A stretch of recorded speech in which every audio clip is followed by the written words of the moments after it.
Doctor Yunus sir, কবিতাটি দেখে নেবেন, বেকারত্বের প্রতি নজর দেবেন।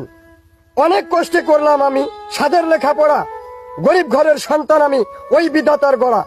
লেখাপড়া শেষ করেছি, এখন কোথায় যাই? ঘুষ ছাড়া তো বাংলাদেশে চাকরি কোথাও নাই। সার্টিফিকেট হাতে নিয়ে ঘুরছি দাঁড়ে দাঁড়ে, দয়া করে অফিসার ভাই চাকরি দেন আমারে।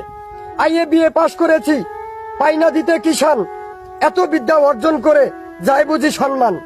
বেকারত্ব হয়ে আমি পড়ে আছি ঘরে, মামা খালু নাই তো আমার, কে চাকরি দেবে মোরে?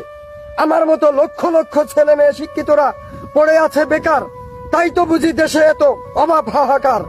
চাকরির খোঁজে গেলে পরে দালালে চায় ঘুষ, টাকার ঘরে ঘুরছে কত ঘুষখোর মানুষ। ঘুষ দিলে চাকরি মিলে, ঘুষ ছাড়া তো নাই। লক্ষ লক্ষ শিক্ষিত ছেলে মেয়েরা হয়ে আছে অসহায়।